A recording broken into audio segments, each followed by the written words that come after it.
Agora, partindo para o candidato da direita, vamos para analisar o perfil do candidato da esquerda, Joe Biden. Bom, Joe Biden é um candidato da ala mais liberal. Ele é antagônico, né, em muitos aspectos ao candidato Donald Trump. Ele está, bem dizer, aliado, né, e alinhado a sua postura à agenda globalista, que é defendida por vários outros candidatos, como Macron, né, presidente da França, a ala também da esquerda, né, dos países aqui latino-americanos, também é defendido também pela China, né, por todos os países que têm o regime comunista, socialista, predominantemente. Então o que acontece? Joe Biden ele vem com um discurso frontalmente oposto ao de Donald Trump. Que Donald Trump tem sido acusado de diversas maneiras aí, através de ser racista, de ser homofóbico, de ser misógino, de vários são os pontos que estão sendo acusados de Donald Trump, né? E a postura dele. Não vou aqui analisar aqui ponto a ponto, porque esse não é o foco, né? Mas esse a análise do nosso vídeo é mais a respeito dos perfis dos candidatos. Então, o que acontece? Joe Biden, ele vem com um discurso muito forte, a questão do liberalismo, né?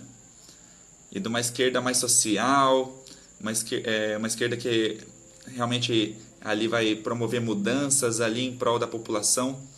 E esse discurso, no primeiro momento, ele pode parecer muito, sabe, sedutor, e realmente é. Eu, hoje, nesse dia, eu acredito que pelo andar da carruagem, ao que tudo indica, ele vai ganhar, entendeu? Posso estar errado, né? Os resultados das urnas podem dizer o contrário, mas pela sensação, sabe, efervescência popular, a população, ela tá, principalmente lá nos Estados Unidos, ela tá tendo uma onda, muitas ondas, na verdade, né, de protestos populares, desde da morte daquele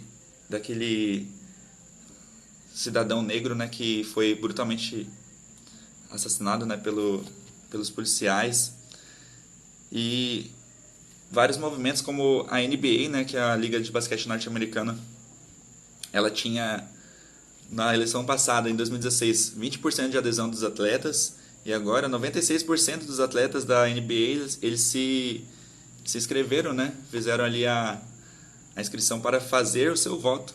Você vê um engajamento, então, muito maior do que teve nas eleições passadas, né? Então, o que acontece? O povo está pedindo por mudança. E quando o povo pede por mudança, geralmente ele não vota naquele que está no poder, né?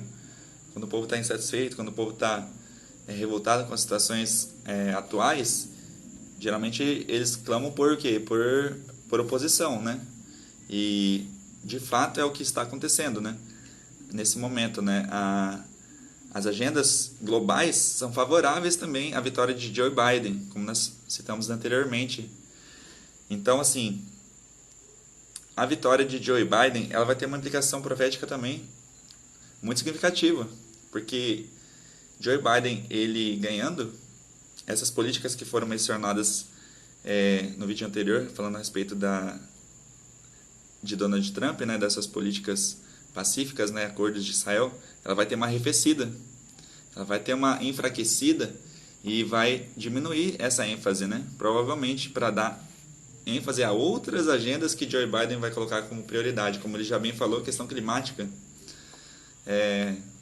questão aqui, inclusive aqui do nosso país, do Brasil, né, ele vai colocar como prioridade.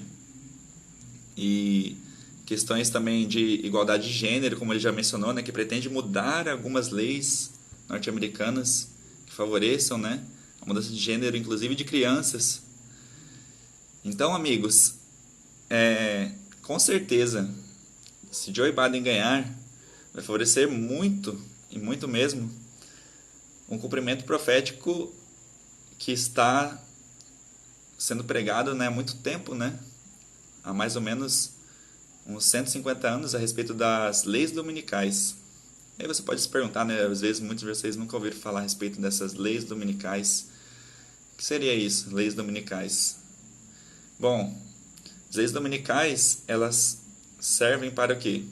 Para unir todo o planeta em prol de um dia de guarda. A Bíblia, como nós bem sabemos, né, ela trata a respeito de um dia de guarda. Porém, esse dia de guarda não é o primeiro dia da semana, porque no primeiro dia da semana Deus trabalhou. Deus disse que haja luz e houve luz, né? Está lá no Gênesis, você pode conferir depois na sua Bíblia. E o dia que a Bíblia traz para ser considerado dia de guarda, um dia de descanso, um dia de repouso, de estar ali com a família, de comunhão com Deus e adoração, é o sétimo dia. O sétimo dia da semana, também conhecido como sábado, né? E a questão é que, por mais ou menos 2000 anos de história cristã, né? O sábado ele tem sido o quê? Ele tem sido, muitas vezes, preterido, né? Por muitas correntes dentro do próprio cristianismo. Dentro do próprio cristianismo, inclusive da ala protestante. Porque nós sabemos bem, né, que o domingo foi imposto, né, por Constantino, lá no ano 321, como sendo o dia oficial de guarda agora, né, do Império Romano. Só que esse dia, não engane-se você, amigo, se você acha que esse dia foi proposto por causa da celebração, né, da ressurreição de Jesus Cristo, como é apresentado por muitas vezes, mas não, Constantino, ele fazia parte de uma religião pagã. E essa religião pagã tinha como o deus deles, né, o sol. Então, o domingo, que do latim significa dies domini, né, dominecius, simboliza o quê? Dia do Senhor, né? Só que esse Senhor não é o Senhor, o Deus verdadeiro que nós adoramos, né? Sim, o Deus Sol, o Deus pagão que era adorado pelos romanos, né? Pelos gregos, pelos medo-persas, pelos babilônicos e pelos egípcios, né? Os assírios também adoravam. E vários outros povos, né? Como incas, os maias, os astecas, povos aqui do continente americano, né? Eles também adoravam essa entidade, né? Tratada como eles como o Deus Sol, né? O Deus que trazia, né, a fertilidade, que trazia os alimentos, né? E Constantino então traz esse costume, né? Esse costume, né, para dentro do cristianismo. Ele insere então ali um falso dia de adoração, em detrimento do dia verdadeiro, que é o que? O sábado do Senhor. Então o que acontece? Quando a gente vê as profecias de Daniel capítulo 7, nós vemos lá que viria um poder e um chifre pequeno, né? Que sairia de dentro de 10 chifres. Essas 10 chifres representam 10 tribos bárbaras que elas derrubaram por um momento o Império Romano, só que depois do Império Romano ser derrubado, essas 10 tribos bárbaras elas iriam ser dominadas e vencidas por esse chifre pequeno. E esse chifre pequeno representa quem? Representa o poder católico e apostólico romano. Então, o poder católico e apostólico romano, ele ascende e ele domina diante de todas essas 10 tribos bárbaras. E ele impõe, então, as suas leis, os seus dogmas diante de todas as nações. Esse poder, ele venceu no ano de 538 a última tribo bárbara, que foi os ostrogodos. E depois que ela derruba os ostrogodos, ela então ascende sobre todas as tribos da terra. E começa ali então uma supremacia papal de 1260 anos, até o ano de 1798. Quando 1798 acontece, o general Berthier, a mando de Napoleão Bonaparte, ele entra lá no Vaticano e depõe o Papa Pio VI. Quando isso acontece, é caracterizado, que nós encontramos na Bíblia, como sendo a ferida mortal. Por quê? Esse poder que ele recebeu, essa ferida, ele ficaria ali em stand-by. Uma ferida mortal, né? Não matou ele de fato, né? Mas seria uma ferida que tiraria do poder provisoriamente o catolicismo. E agora nós estamos o quê? No processo de cura dessa ferida mortal. Desde 1929, com a ascensão do Papa no Concílio de Latrão, nós temos novamente o processo de cura dessas feridas. E o que acontece? desde 1929 está tendo uma retomada, né, do catolicismo, né, como sendo um poder, e cada vez mais ele vem se reafirmando. Nós ainda não temos o processo de cura completa dessa ferida, é importante frisar isso. A ferida mortal ainda não foi curada. Mas quando ela for completamente curada, ela vai se levantar sobre toda a humanidade. E como que ela poderia se levantar diante de toda a humanidade? Justamente através deste decreto dominical que vai ser implantado no futuro próximo.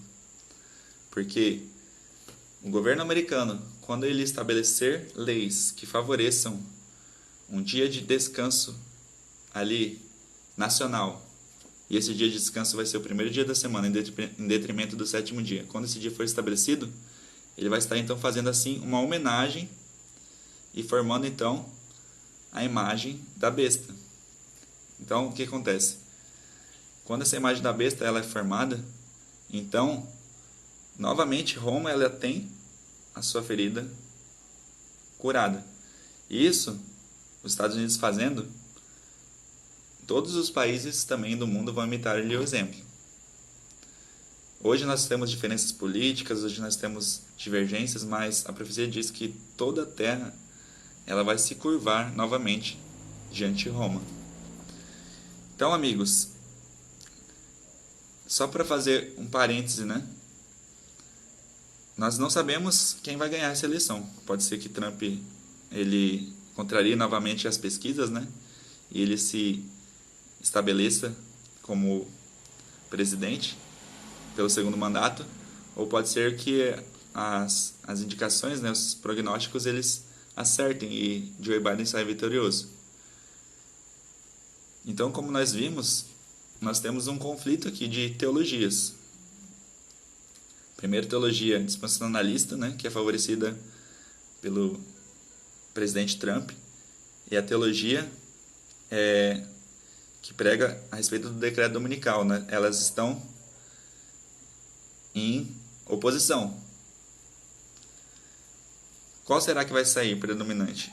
É lógico que nós não estamos querendo dizer aqui que se Trump se eleger por mais 4 anos, o decreto não vai sair.